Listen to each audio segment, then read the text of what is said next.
The name Tusen means 1,000 in English because it's situated 1,000 meters over the sea level. When you shall design a building on the top of the mountain, you have nothing to refer to. It's a landscape with a big scale, and the Ramundberget is a rather small ski resort with genuine atmosphere, and they have focus on quality, and they have a tradition as mountain farmers.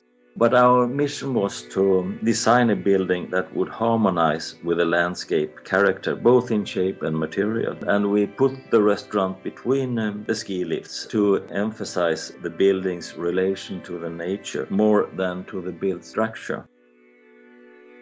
It also has been an ambition to have a nice situation for hikers during the summertime. So therefore we have a material on the facade, the birch logs that you can see close to the buildings. It's situated exactly in the border between the mountain where no trees is and border where the trees and the birch started to grow. The restaurant has a place for 125 guests in 2 floors and a mezzanine floor, and takes its fresh water from a nearby spring. It has its own sewage treatment facility. To make as little impact as possible to the environment, we used poles, and we used also some of the holes for heating the building and to drill for the water.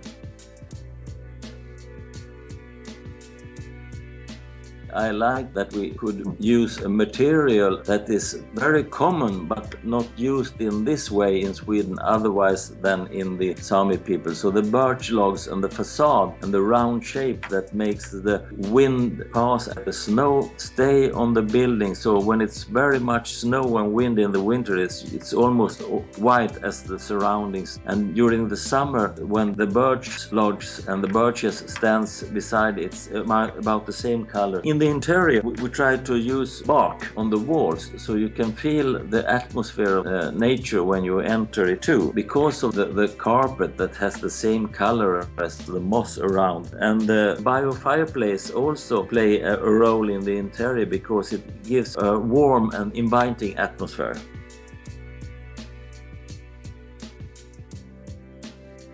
We hadn't so much floor space, and if you shall build a stone fireplace, a traditional fireplace, it would take very much of the space in the interior, and it wouldn't be possible to make the interior as open as we wanted. Our intention was to make it as open as possible, and that fireplace was a natural choice because it's a fire and we could choose more than one.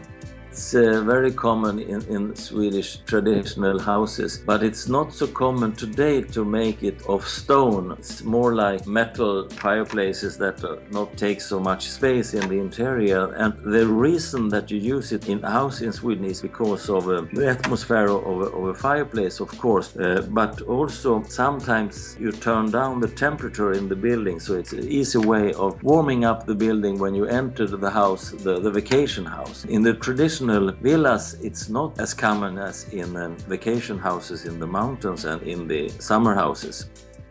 We wanted as many people as possible to be able to feel the atmosphere around the fire. So we have 2 fireplaces that a lot of people could see and feel the fire, although it was not necessary to get the warmth because it's a warm building. So otherwise you choose a traditional fireplace because you also need the heat to warm you. But in this case you can always go very close to the fire and warm your fingers if you want, but it's not the intention. And I have been rebuilding a lot of houses during the years, and I know that fixed things like a fireplace or a chimney is a limit when you change the use of the building. By having movable fireplace, it is easy to move them around and put them on other places, and you can use them in a new position.